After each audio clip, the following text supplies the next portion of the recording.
Welcome to another edition of the Best Business Minds, where we interview business leaders and academics that write thought-provoking books. I'm Marc Kramer, a serial entrepreneur who consults with family businesses and entrepreneurs.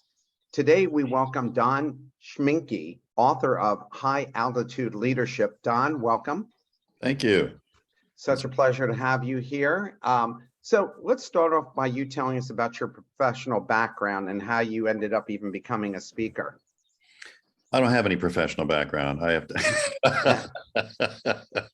Actually, I started off in planetary physics. That's where my background really was. But when I was at MIT, I ended up starting studying humans, and that became a passion. That's when I went to Hopkins and did some graduate work there, and I started teaching there. And I started running into a lot of executives in the MBA program. That was they were sort of a little disappointed with management theory effectiveness. So I started biological studies on that. Next thing I know, here I am. And are you still teaching at Hopkins? No, I was on a plane too much. I ended up having to stop teaching. So why did you and your co-author, Chris Warner, and tell us about Chris's background, because he has a super interesting background. Why did you guys write this book? I was climbing with Chris in South America, and I noticed that because I'm always looking for extreme environments to do leadership research studies. And so I'll do, expeditions in various extreme places. This one, it was kind of connected to a Hopkins research project. And I didn't know who Chris was, but as I was climbing with him, he was leading the expedition. I realized, wow, this guy has done some amazing things. He's led, a couple hundred of the most dangerous expeditions. No one's ever died, which is really hard to say in the mountaineering circles.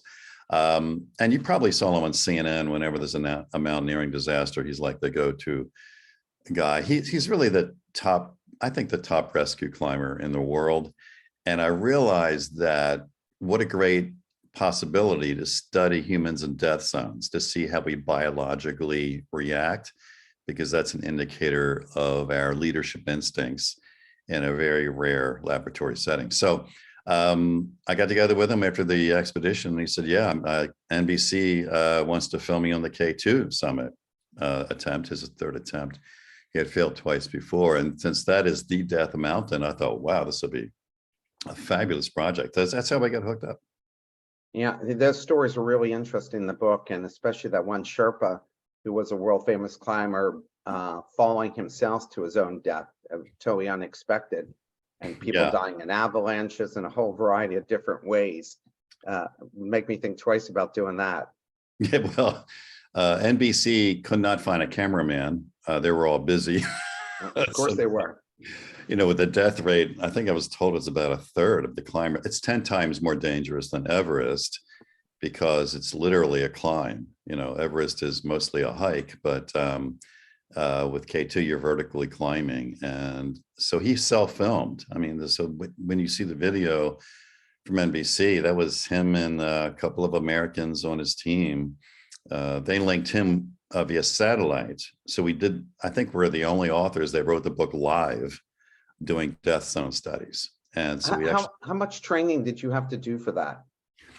For climbing, generally, if you're with a good expedition company, you would train for a few months before you go up. K2 I wasn't on, because K2 is I'm just not going to risk 1/3 death possibility on a research project. You're not that kind of gambler. Yeah. They link him with me via satellite while he was on the death mountain. I was back in my living room having a glass of wine, but that was a risk I was willing to take. That wine can do you in. Yes. Yeah. And so when you're doing that and you say it's 3 months of preparation, is that like every day? And do you have a trainer and you end up getting in top tip shape and running and lifting weights and all that kind of thing? Well, generally, some basic skills training is like ropes and knotting and things that people can get in any climbing gym, although mountain climbing is different than wall climbing because you're not using your fingers a lot, otherwise they would freeze off. But you still need to know basics around ropes. A good expedition company, however, will take you up at base camp levels and teach you certain techniques. But the training really is getting your ATP and oxygen conversion levels to a higher rate, and also your body physically to a higher level, to where you can actually, climb for many hours without exhausting yourself too much. So a And were lot of, you in the best shape of your life when you did that?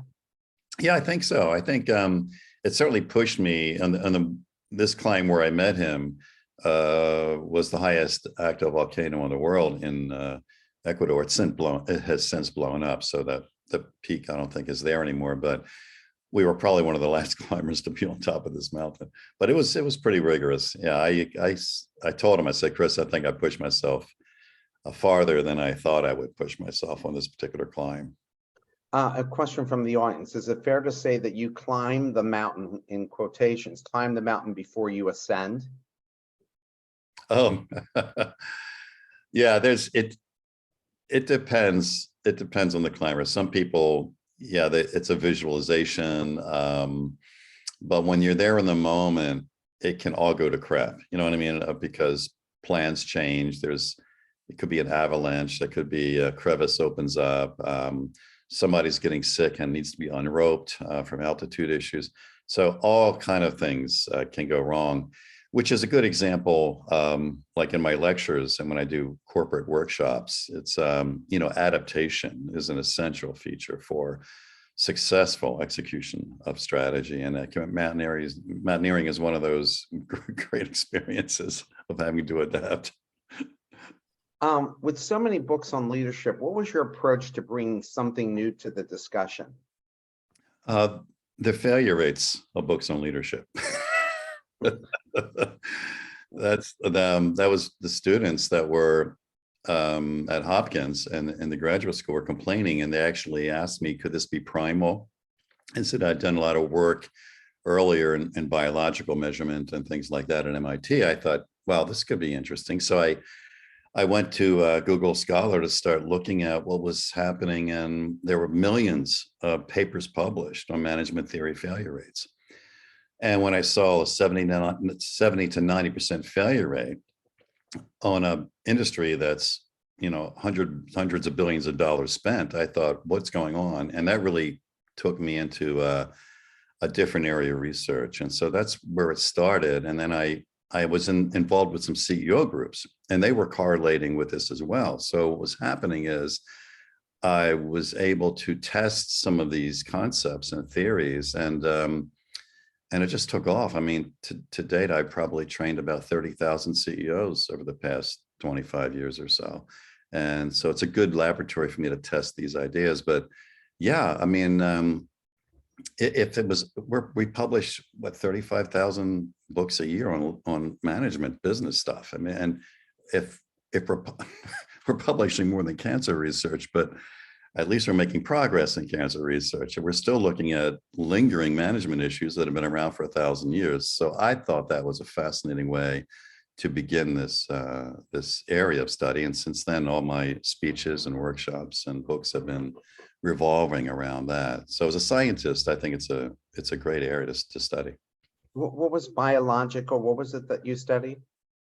Oh, I was looking at, they were asking me, could this be primal? Could it be something in our genetics? Could it be something that the reason management theory is failing at such high rates? Could it be we're ignoring something that exists in our cells? And what we did is we actually found out that, yes, there's a lot going on in our bodies that either will help us or hurt us when we try to implement leadership theories. Question from the audience. How is failure rate established? How do you know that somebody who reads a book fails and what he reads because he doesn't put it into effect or because the theory doesn't work? How do you know this? Well, generally, what a lot of the scholarly articles do is they look at, okay, the intended outcome was supposed to be this. How many times did that occur? And a lot of times, like authors will, they'll get it. And I mean, what Tom Peters announced, what's 10 years ago, that the whole In Search of Excellence thing, he kind of made it up. But Mike Hammer, who actually gave me some great advice when he did re-engineering the corporation, finally said, we forgot about humans. That's why it failed. And when you look at a lot of these studies done on successful implementations, the results that they're finding aren't what we thought they were. And now why they are failing is something that we discovered when we were studying humans in death zone environments. And one of the aspects was tool seduction. So whenever Chris pulled a dead climber off a mountain, they were clutching their tools. And he's pulled a lot of dead humans off of mountains. But I said, Chris, we're seeing the same thing in dead companies. They're all clutching their tools. They're clutching their, their structures and their processes and their best-selling books and their ERP programs and all their systems, and they're clutching them right into bankruptcy.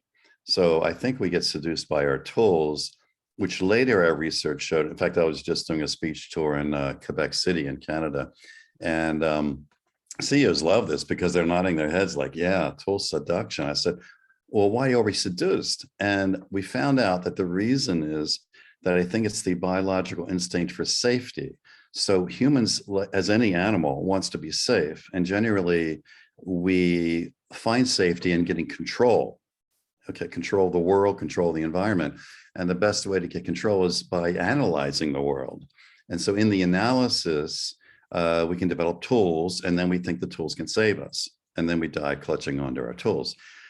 Nothing wrong with tools. It's the seduction piece. I think we become over focused on analysis, and we're missing so much a bigger picture, because the anthropologists that were on our team when we did this research pointed out that tools don't produce results. They're just tools.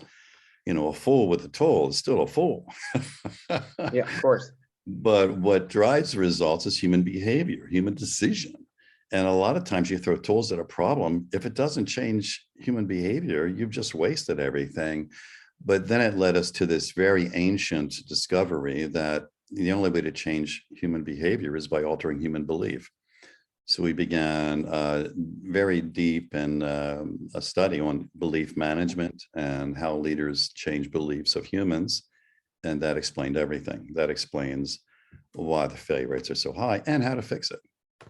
Yeah, and we see that good and bad in terms of changing people's belief values, right? Especially in politics, and how the country's become divided, in the world divided over the past 10 years, I guess, right? Yeah. A question from the audience. In your research, what were the top 3 to 5 key success factors for successful CEO leaders? I guess don't get too caught up on your success. The greatest leaders were always questioning and always learning. Like, we work with a lot of corporations in many different industries, and we generally do not take on leaders who already know everything, because they're not helpful. We can't do anything with them. But leaders that are searching and growing, that's always a great thing.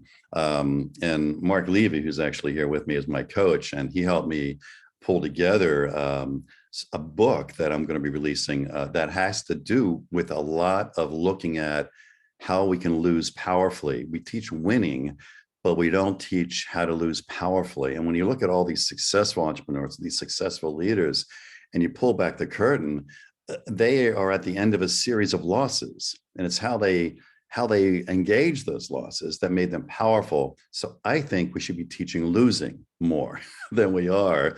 So Mark helped me create this book called Winners and Losers, and hopefully that'll be up maybe in September timeframe. But in that research study, it was so fabulous, just pulling this out and seeing it work. Clearly, we're going to have you both back here for that. So we got to get you on the schedule for sure about that. And what, you really you do never learn anything from winning. What do you learn most from losing? Yeah, the CEOs and of course, when I talk about CEOs, I don't mean only current, but the ones going back thousands of years. There's a learning experience. There is and it's more than like fail fast and a lot of the buzzwords we use today. It was really about a personal journey. I mean, being in the face of just hitting failure in a way where it's not just an unpleasant experience, but like your life could be at risk, or the things you value are being put on the table. I mean, it's a significant problem. And in there, I think entrepreneurs that are successful use that for not only their growth, but their insights, having to accept areas where maybe they were wrong, to start listening and viewing the world differently. And it's this whole issue of paradigm shifting that we've known for so long that I think occurs in a great leader.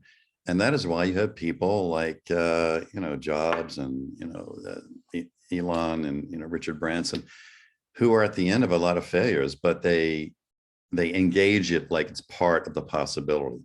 Like the rocket that just went up. I don't know if you read the news, but blew up. Elon was like, it's like, this is probably not going to work. He's like, I get a 50% chance this thing won't blow up on the launch pad. It's just too complex. But he's engaging in the loss in a way where it's like, we're going to learn so much when this thing fails. And of course, it actually went pretty successfully to an altitude that was a success. I mean, and it blew up, and they're now looking at the data on that. But I always thought it was interesting. I read a biography on Bruce Lee that whenever he lost, he never minded losing. He said, I learned so much in losing that he'd ask the guy to show him how he beat him. And if he beat somebody, as soon as he beat him, he offered them the chance to learn from him about how he did whatever that move was. Yeah. And that's how I think we should help each other.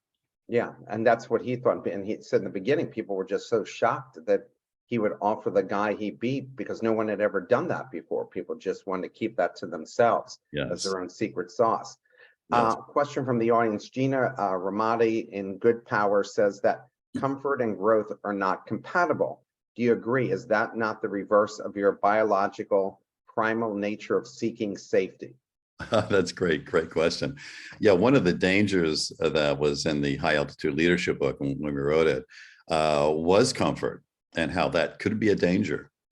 And because that can stop progress and survival in a mountaineering situation. And so and Chris, my co-author, had some incredible stories about that actually happening. So yeah, comfort is I think what drives tool seduction. As I mentioned earlier, we want to be safe. We want to be comfortable. So give us the tools to make sure that we can be safe and comfortable. But then what happens is we lose the power to create. We lose the power to venture in and take risk.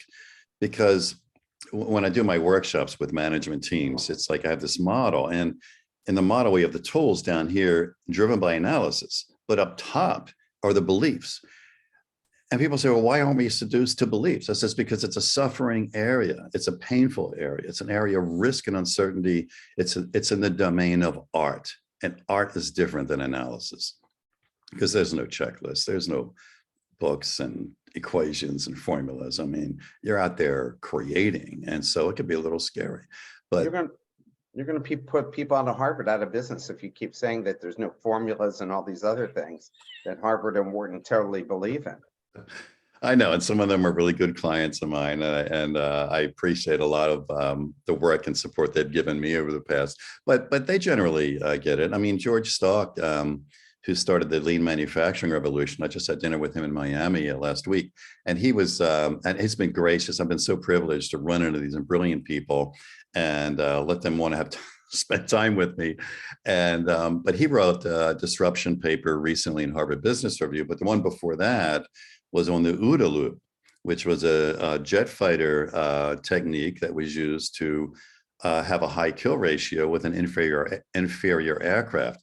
And so that itself becomes applied in business because, when people that are in this that I meet they totally agree with what I'm saying. I mean, they know that there's high failure rates, and the good ones are challenging, readers and their students to think differently about all that. So yeah, I don't think I'll be putting them out of business soon.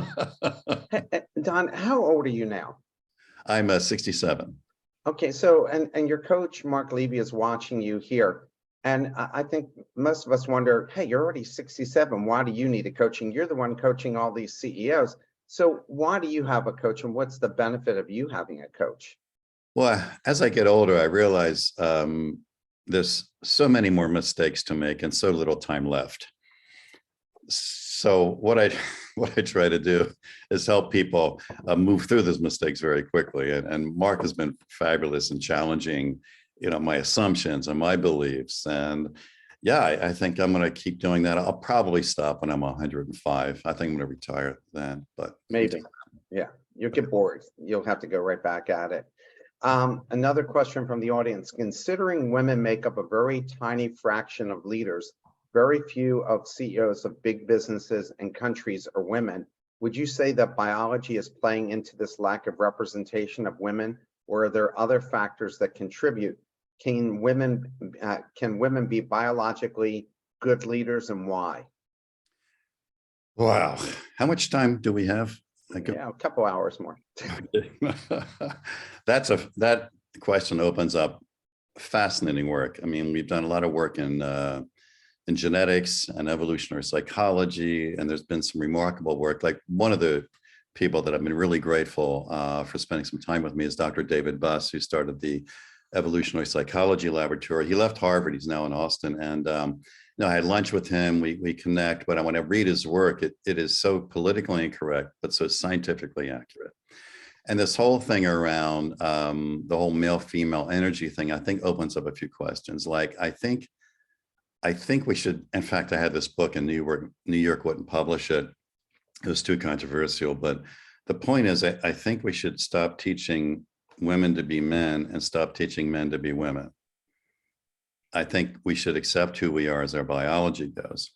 And in a lot of what I'm seeing in history, women always had a place for that. In fact, they just did some genetic research on battlefields in Japan. Of course, my first book was on the samurai, the code of the executive that Oxford University gave me permission to use. And it was fascinating because I always see these pictures, and there were a lot of women in these pictures. And then when they did the genetic research on battlefields, they found out that I forget what it was, like 25 or 30% of blood was from females who were in battle as well. So I think we may need to reconsider. And what I wanted to do in this book is, I think we should have a gender-based organizations in terms of like accepting our genders, like gender-driven organizations that don't try to hide who we are, but embrace who we are, because there's so much power when we come together as a team, because nature designed us to be a team. So we should stop going against each other. For instance, I was in one situation where it was a sales thing, and I was working with a client, and I said something politically incorrect. I said, well, you've got this guy going out to try to close this deal with this committee, and it's a lot of money. How come you're not having Sharon go with him? And I said, well, she's busy. I said, no, you don't understand. She's going to sense things in the room he is not going to understand. And she's going to be able to see things and feel things that are happening in the group that he's going to be totally oblivious to. Now, on the other hand, he may have a level of assertiveness that will help him close, but the team together works. And I do this myself. I have a couple of people work with me. They're both named Susan. And when they're in a room with me, I'm listening to them because they're pointing out stuff I'm not seeing. Or if we're doing an interview or some coaching with a CEO, they're there and we're bouncing off each other's energies. It's really, really powerful. But I think we're so politically afraid that we don't want to accept that we have biology. I wonder this, what defines a high altitude leader? When we were looking at this book, what we were looking at is the leader able to engage danger? As we found in climbing that, and the reason we wrote the book here is also in corporations and startups. I mean, you have to engage a level of danger. A high altitude leader is used to it, willing to engage, and knows how to handle it. So it's different than saying, well, we have to have this leadership style, or I just read this book and I need to be this level leader, or I need to be this style of leader, or I need to be a servant leader. And that's all great, except does it drive results? Does it drive speed? And I think we're teaching leadership wrong. I think we should be starting with speed to results, because that's what a leader should be doing. Now, the style you choose to make that happen should serve that purpose, because the last thing you want to do is be a really great leader in a bankrupt company and then tell everybody they're out of a job. That's probably not doing your job. So I think we need to switch the whole way of teaching leadership. And so high altitude is really a look at what dangers of leadership exist and who are those that are willing to engage those dangers and survive. Has the pandemic changed leadership at all? It's interesting. I have had a lot of CEOs when I'm doing my workshops, or when I do this inside companies, these workshops, that question comes up like, well, you know, we have to change our leadership because we have employees that are remote. They're not here. What do we do now? And they're shocked when I say, do the same thing you've been doing for 5,000 years. It's like, what are you talking about? I said, we've had remote companies for thousands of years. Oh, how do you think armies work? How do you think religious movements work? Everybody's distributed. And then we get into how to trigger grouping instincts in humans. And we say, what have you done to trigger tribal grouping instincts? We're a grouping species. We like to be part of the tribe. But what are you doing? And they have no idea. I said, look, it's very simple. Look at your symbols, look at your rituals, look at your magic. And when you pull those things together, they will follow you, even though they may be distributed to the ends of the world. And when you look at this in terms of, let's say, military or successful companies that have people distributed around, there are certain symbols and rituals they share, or magic moments that they discuss that bring their beliefs together. It's all about belief management. So I think in a sense, has it changed? I'm not sure. I mean, I've seen these patterns through centuries. I'm not sure. And people are saying, well, what's AI going to do? I don't know. It's another tool. What did we do with electricity? Or remember when we had calculators? Everybody was in a panic. Oh my God, calculators in schools. Oh, people aren't going to learn math. You know, it's a total chaos. We still learn math, you know? So anyway, I'm going off on another topic here. No. Yeah, for sure. Question from the audience. What's the biggest blind spot that leaders have today that has had the biggest impact based on your how researching it? And you need to explain the acronym how. Oh, when I was talking about what and how in the model, Yeah. well, yeah, the what stuff is, you know, that type of tool is what structure do I need? What are my goals? What are my measurements? All that stuff. But the how stuff is, what are the processes that we have? What are the systems what's the training? What are our policies? So there's a lot of the what and how tools, which are great tools, and we need them, and we need books to tell us how to do them better. But if it doesn't alter the beliefs of people, then those tools fail. And but the biggest blind spot, that's interesting. You know, it's funny, the Pacific Institute, I'm now engaging with them. They want me to come in and be an adjunct to their research and development. And Lou Tice, 50 years ago, started the movement on mind setting. So when you use mindset, he's the guy that like invented this thing. And he even invented something called Find Your Why. This is way before the start of the why stuff, which I thought was interesting too. But in that, he came up with this blind spot concept. And I think for each of us, it's probably a little different. To answer, like, what do I see most commonly? I think it's seeing something. It's getting back to the OODA loop. Let me explain what that means first. George Stogg's a fascinating guy if you ever want to get him as a guest. But it's pilots that could observe. That's the first O. Orient. That's the second O. Like, what does my observations mean? You know, what does all this data mean? And then the D is decisions. In other words, what are my possible decisions to make? And then A is act. So the pilots that could go through this loop to observe, orient, decide, and act faster was able to put the enemy in a situation where the enemy lost control and they started to panic. Once they panicked, then that pilot had the edge. Now, it's interesting, the same thing happens in companies, doesn't it? The same thing happens in companies. And so I would think a blind spot is something that interrupts that loop. In other words, are you observing enough, or have you observed, but you haven't really thought about what does this really mean? Like a lot of times people say, Don, how did you get this company to go 2 to 3 times or 10 times in sales within a few years? That's not normal. It's like all I'm doing is altering their beliefs.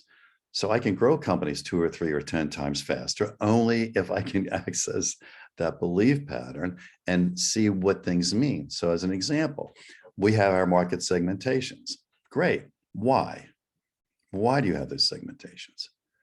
Have you ever thought about maybe there's another way of segmenting? Like, what business are you really in? I mean, those are the questions that can be challenging, but the blind spot is if we're not able to say, oh, wow, I thought I was in this business, but I'm really in that business. But we had a company going under that was in the data analytics for banking industry. And it wasn't until I was able to shift the belief that, no, you're in the customer intimacy business, that it took off, because they were at 5 million in revenue, losing $500,000 a year. They grew 5 times within a few years, lost all of their clients, but replaced them with these new clients. So I would say that's the blind spot, is not seeing.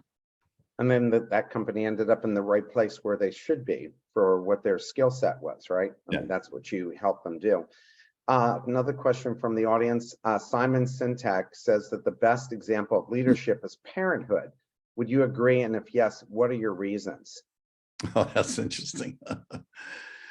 Well, I think parenting is really, really important. In fact, a lot of the problems we're having in society today is due to poor parenting. So don't get me started. That's a whole nother topic.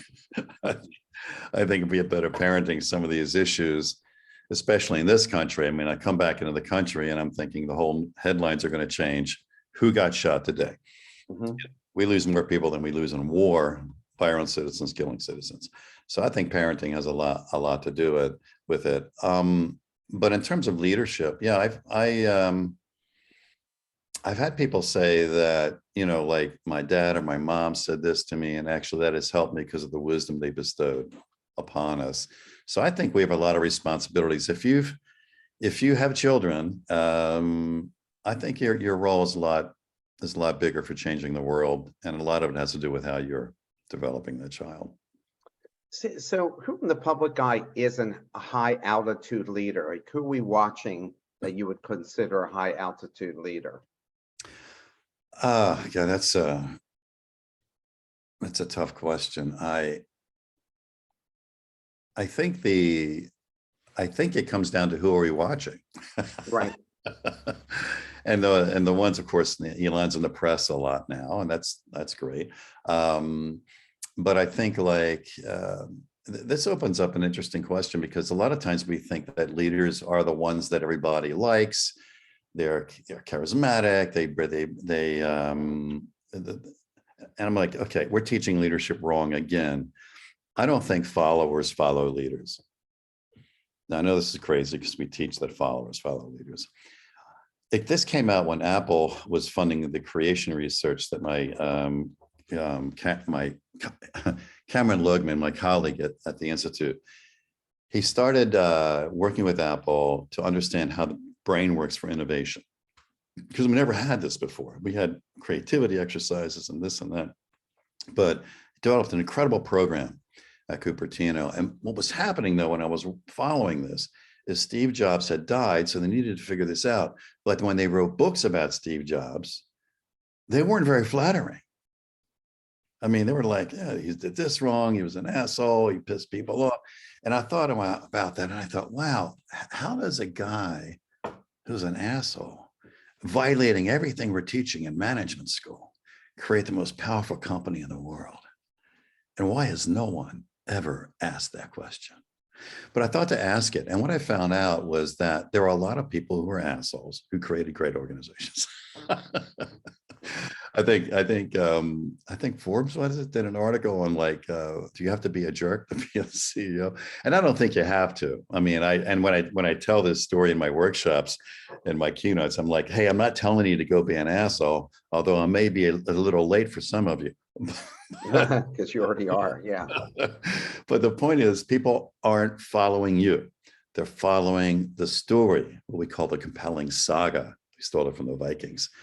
The story you represent. Like, what's the story you represent that presents a need ahead of the people, that it's so formidable that they're willing they're realizing that they need each other to achieve it together, and they're willing to suffer and sacrifice to do it. Now that's a leader, and that's what happens. General Patton was an asshole. In fact, they just published that Mother Teresa was an asshole. What? Mother Teresa? You can Google it. But anyway, Yeah. the point is, what story do you represent to your people? What's the compelling saga that you represent? Because that's what they're following. Now, it's great if you're a nice person too, all right? But I think that's the point.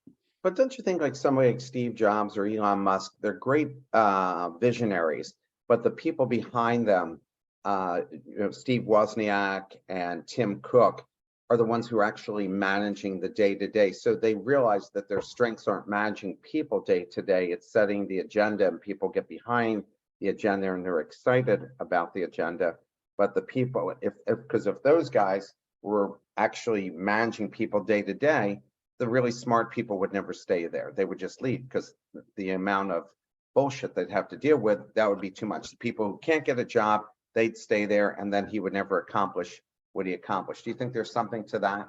Yeah, I think what it is, if you have a compelling enough saga, that people will be attracted to that journey. And a lot of these guys that you're mentioning, they were successful because they were able to attract those people and delegate to them. Right. I mean, they never said, hey, I know your job better than, so just do what I'm going to tell you to do. No, it's like, I don't know how to do this, but here's where we're going. So I need you on my team.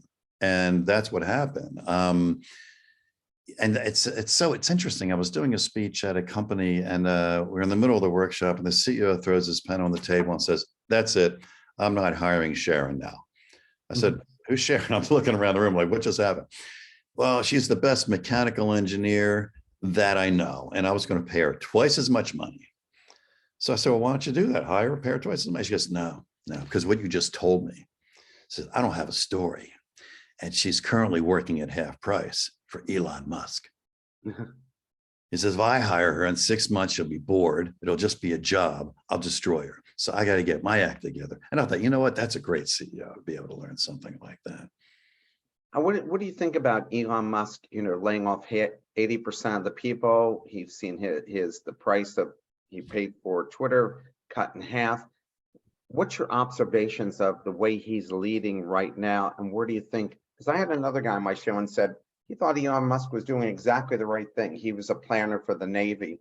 And he said, if you let go, he said, in the Navy, we try to run with as few people as possible, then see what we need to add on. So he said him letting go 80% of the people, now he can see how many people do I really need to run this business. So he thinks it's a smart move, regardless of what everybody else thinks. So what's your take as a leadership guy? Well, that pattern has happened a lot. I mean, during the last recession, 10 years ago, everybody had to downsize 30% on average. And everybody's like, oh, geez, we're losing all these people, and how are we going to survive? When they came out of the recession, they didn't hire them back. In other words, they were still operating on 2/3 the human capital they had, and they were doing more. So in a sense, do we need to shake it up? Sometimes we get too bloated. Sometimes we're not letting strategy drive our hiring and structuring of our companies, and we end up getting just lost in tactics. And then all of a sudden we have to wake up like, oh my God, there's a recession, or there's a depression, or there's something going on, and then they have to downsize. So now, quite frankly, I don't know why or what he's doing. I'd love to have a beer with Elon for about 15 minutes, and then I can answer your question. But since I haven't had that opportunity yet, if anybody knows him, please give me a call, because I'd love to do that. I don't know what's going on. All I know is that he's done a couple of things that have been successful in the past. So I assume he knows something about what to do.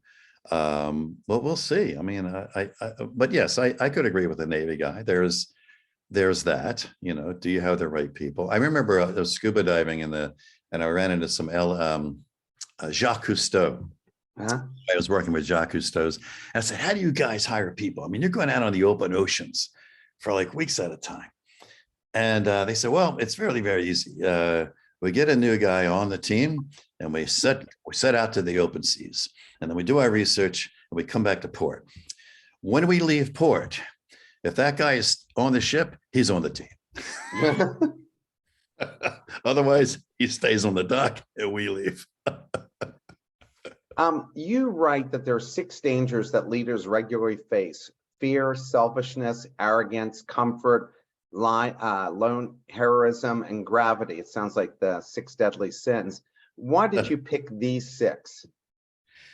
It was again, we were doing this research live, so I didn't know what was going to happen. I climbed with Chris, obviously, in South America, but now he's off and to a whole nother region. We're linking by phone. We're filming. He's filming, and we're discussing these things. And it emerged out of the conversation. It emerged out of what he was seeing, what happened, and all of a sudden, so I was taking notes, collecting a lot of data, looking at footage, and it turned out that these seemed to be the most common ones that we saw.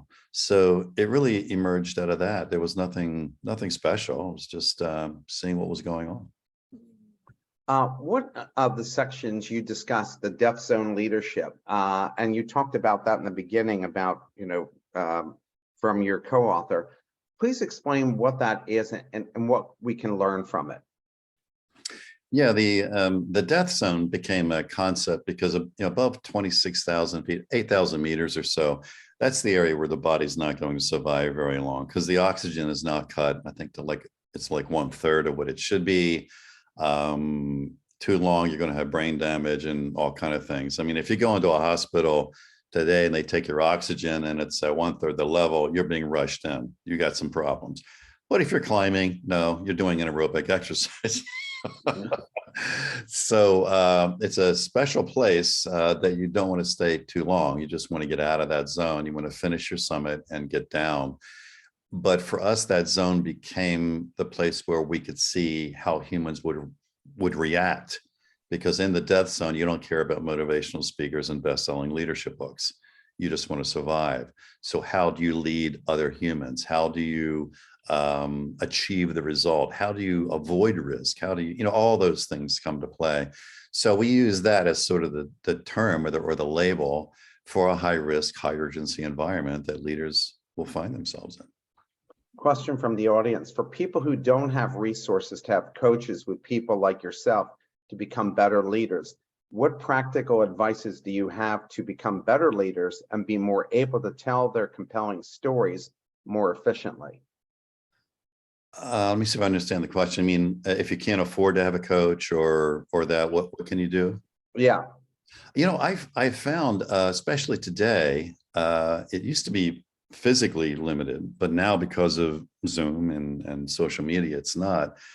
I've found a lot of success when people of like mind get together and form their own mastermind group. So depending on, and again, I don't know who you are, but depending on your career or your profession or the industry you're in, how many people like you exist? I'm sure there's more than one or two. And can you engage them in a community and just say, hey, look, I've got issues and then you've got issues. Let's get 10 of us together and we'll meet once every week or two for about an hour and bring our issues up and see if we can help each other.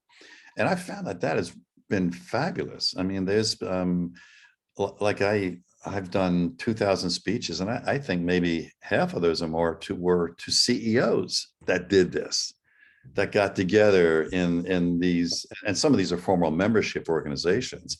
So I would suggest that reach out to peers. And here I thought you were going to say read your books and listen to my podcast, but you didn't say either one of those things. No, I didn't. Maybe I should have. I really probably should have. Fear often grips leaders and teams, especially when a product fails, a market changes, and an unexpected event like the pandemic hits. You write that 70% of people freeze up when stressed. How should leaders handle fear and panic within themselves, and then make sure the team doesn't panic as well? Learn how to die properly. This is another controversial, politically incorrect thing, but we've done this with executive teams now 100 times in many industries, and it came out of the ancient samurai research. When Oxford gave me this permission to use this manuscript that was written 700 years ago to train managers, The first chapter was on death. And I'm thinking, this isn't going to go well. So when I got into it, I began to realize it wasn't physical death, it was death of the ego. And they did that by remembering the first sentence is that you have to remember constantly that someday you must die. And it wasn't to be depressing, it was really to give power. And I think now later on, fast forward 700 years, I get a hold of this manuscript. Now I'm at Hopkins. I'm doing some brain research. I'm thinking, wait a minute, how is this affecting the ego? Because what they're talking about is bravery and honor can occur if we get rid of our selfish instincts. And this is where death becomes the issue. And I thought, wait a minute, how many centuries have we heard this before? Die for the cause, death before battle. I mean, death has been a common theme in leadership for so long. So what we do with the executive teams, to answer your question, is when I say die properly, meaning, what is the compelling saga that you're willing to die for? In other words, you're willing to sacrifice your ego for, like it means more to you than your selfish tendencies. And that becomes a powerful force. And when we're able to take a team to achieve bravery and honor at that level, and then they're willing to suffer and sacrifice together for that compelling saga, they're unstoppable. Now, I know this goes against the whole happy employee movement and we need happy employees and all that, but I think we went a little overboard on the happy employee movement. I think we haven't asked the question, like, what do your people do when they're not happy? Do they turn and run, or do they lock arms with you and continue forward into that risk and that fear that you're describing? So we've been teaching it the opposite. We've been teaching it, no, I'll put a team I will bet on a team that has bravery and honor, and they're willing to suffer and sacrifice against a happy employee team any day of the week. Interesting. What do you think? How do you build in corporate culture if people are only in the office interacting face to face? Because that's really the only way you get to know people. If they're only interacting with people 2 to 3 days a week, how do you build that corporate culture that even would get you through tough times? Yeah. Well, yeah, obviously being together with humans is what we like to do. So it's really hard to have a relationship with your TV screen, although I love all of you already. So, but I find that how I've seen successful groups do this, and we've been doing this, like I said before, for thousands of years, is what symbol or symbols capture the meaning of your culture. What are those symbols that, and it could be anything. I mean, I've seen companies come up with, maybe it's a logo, maybe it's something they wear, maybe it's something that's on their desk, but there's a symbol that captures the meaning of who you are, so that wherever you are in the world, if you have that, you're part of this team. And I've had people do that. I've had people go in for a business negotiation somewhere, and they go in the guy's office and he or she's got this thing on the wall. It's like, oh, wait a minute, you're a member of that group? And all of a sudden, the whole conversation changes because, oh, I'm a member of that group too, you see. So I would say symbols, rituals, very important as well. Let me give you a great example. There's a CEO who's had a problem with remote work, the Dalai Lama. Mm-hmm. The Tibetans scattered to the winds. All right, the whole Chinese thing. I mean, and now he's got a community, a religious set of people that are now no longer in one room together. They're not only in one city together. And I thought it was amazing when I read this interview that he had to find out, how can I figure out how to get this distributed tribe to operate as one? And you know where he went? Jewish leaders. And what were they doing? Symbols, rituals, and magic. And he learned from the Jewish leaders of how they kept their religion going and together. And he's now hopefully doing the same thing with Tibetans. So what we're talking about here is not new. It's been used by the greatest leaders throughout history. And I think we just need to start teaching it again. I mean, what Zelensky is doing over there with the Ukraine, and those people are dying and they're not happy, that kind of feeds into what you're talking about, that people are willing to go against a superpower. Yes. That they know they're clearly outmatched, outnumbered, out everything. Yes. And and they're more than holding their own. In many cases, they've been able to push them back. And in the other guy's case, the people don't even want to enter the battle, that they have to make people enter the battle for it. So it goes and proves your point about that. Yeah, I really want to thank Putin and Zelensky for giving us future business school case studies on leadership, because it's the best contrast ever. I mean, it's just unbelievable the contribution they have made to leadership education. Yeah, I think it's been amazing too. You wrote about phantom leadership, a term I'd never heard before. What's a phantom leader, and how does that impact a company? Yeah, phantom leaders came out of situations where we were called into a corporation that could not execute fast, and they were losing markets. They weren't adapting fast enough. Something was wrong, but they had all the best-selling books. They had hired all the best-selling speakers. You know, they had seen all the TED Talks. What was wrong? And more than one situation, when we got in and started doing sort of an anthropological analysis of the company, people were following other people than their managers. And that's when we began to realize that in how many companies are the true leaders the ones that are not on the leadership chart? And so, I mean, ideally, you want people to follow the leaders you've identified, but in some cases, it turns out they're following someone else.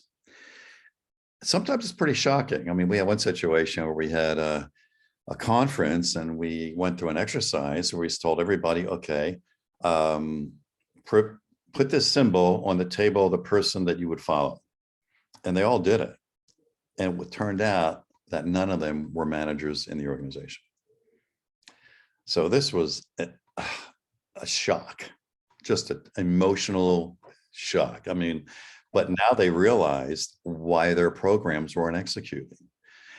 So what they had to do was, look, okay, we get it, but they had to find out which of those leaders were aligned with their compelling saga, because we're going to keep them and integrate them into the leadership. And which of those are not aligning with our saga, they need to be removed.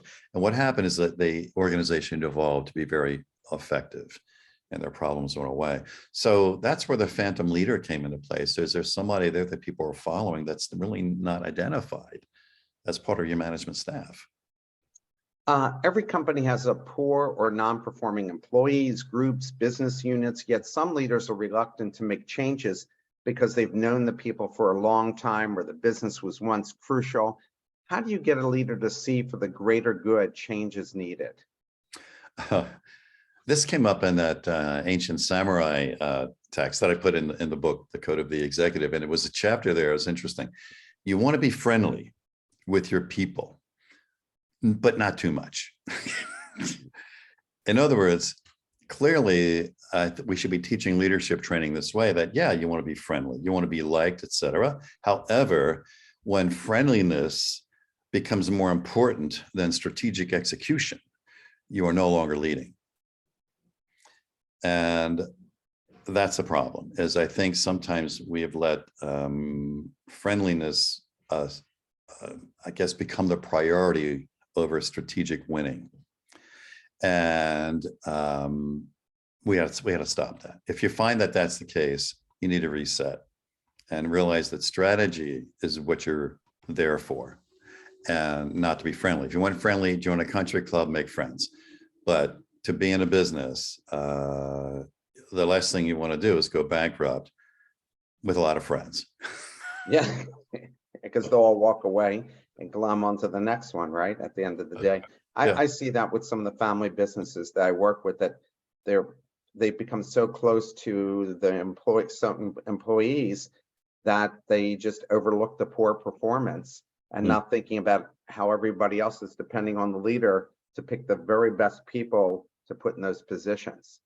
Yeah. And I think that's because it could be cultural. Coming back to your earlier question, is one of the things, and Mark Levy was great at this, because he had this big conference. I forget which one it was, Mark, but there are all these top thinkers and thought leaders and all that. And I think the question came up like, what's the definition of strategy? And Mark said, your definition when I presented it was the buzz of the conference. And I was like, really? He goes, yeah. He says, everybody talked about that for days. And here's my definition. And this is what I think is missing in a lot of companies. And maybe those of you who are listening, if you can't answer this, maybe you need to go back and get this started. Let's get a movement going here. But the definition is very simple. Definition is very simple. What does winning mean? And how are you going to do it? It's as simple as that. What does winning mean? And how are you going to do it? And a lot of companies, they've never had that opportunity to have that conversation. One of the things I thought was really interesting in the book is cowardice is a very strong word. And you talked about Chris almost not living his dream, leaving outward bound to start his own venture, Earth Treks. How do you get people to get yourself and your employees out of their comfort zone to maximize their potential? Forget about building self-esteem and start building shame. Now, this was an interesting, and again, politically incorrect, but you guys have been with me so long, so this is good. You're still here. Thank you. When I read this, I thought this goes against everything we're teaching about, like everybody should get a participation award, everybody's a winner, we don't want anybody to feel like they're a loser. And here are these guys from 700 years ago saying, you can only build bravery to if you can induce a strong sense of shame. Now, here's what they said. You know, you become samurai. Some are born brave and some are not born brave. Some are cowards. But if in the unborn brave, if they are too ashamed to turn and run in front of their peers, they will go into battle. And after a few battles, they cannot tell the difference between the born brave and unborn brave. So how do you deal with cowardice? I think induce bravery. Now, several options. Obviously, that's an extreme example, but I think metaphorically, we can see some ideas here. One is, do you have a compelling saga worth dying for? And is there can you induce a motivation, as uncomfortable as it is, for people to move forward, to take on those risks, to risk something which, you know, may be very uncomfortable.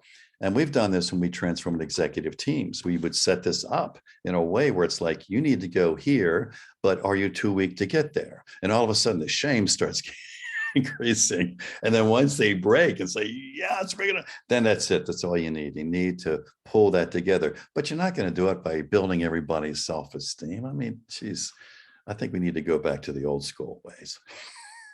I'm with you there. But I'm hoping you're going to send me a trophy after this for doing this podcast. So no, perseverance is one of the most, and we're almost out of time here, but I've so enjoyed it. I could spend hours with you. Perseverance is one of the most important attributes for anyone, especially entrepreneurs. How do you get employees to calmly deal with and overcome adversity without pointing fingers, being self-destructive, and or quitting, which is probably happening at big tech companies like Meta and Twitter? I think in those situations, there is no saga to die for. There's no compelling reason to be together. It's just a job. These kinds of things you're describing are generally infighting behaviors that come from strategic confusion. In other words, they're tactical conflicts. They're not strategic conflicts. And so what we try to help executive teams realize is that until you're being driven by a strategic context, it's easy for people to degrade into this infighting and to this territorial issues and this blaming and all. But if you're able to say, hey, here's what winning means and how we're going to do it, who's with me and who's not, and in that space, let's figure out how to win. And then you bring this out, bring these behaviors out. Is finger pointing helping us win? No, then what can we do next? You know, is withholding information or protecting your silo, is that helping us win? If not, what can we do about that? I think engaging people in this journey is what leaders do, but sometimes we're afraid to bring it up. And what happens is this stuff happens, people then start leaving, and we've got all this infighting going on. I do a test when I do my speeches. I say, how much of your time is wasted? Your organization's time is wasted with people getting involved in dangerous, unproductive, destructive behavior. I call it dud behavior. It's in the book, How to Do Leadership. Dud behavior. And they write down anonymously. We collect the data. 20 to 80% range, average 50%. So I think half of us are losing our people they're already at work. Maybe they didn't quit, but they're lost because half their time is spent dysfunctional behavior. And that's a problem. But if we So, get back, we have so, power. so pushing people under the old proverbial bus is not the way to go, huh? I haven't seen it work yet. Unless you have a business for doing that, I'm not sure. Don, I want to say thank you so much for spending the hour with us. It was terrific. You and Mark, you got to come back again when the new book comes out. So we'll definitely you have to let me know so we can schedule you, because we're already scheduled to May of next year. So I need to know when that book so we get you right on. So I thank everybody for coming and listening to you today. It was terrific. And I hope everybody has a wonderful weekend. See you next Friday. Bye. Take care.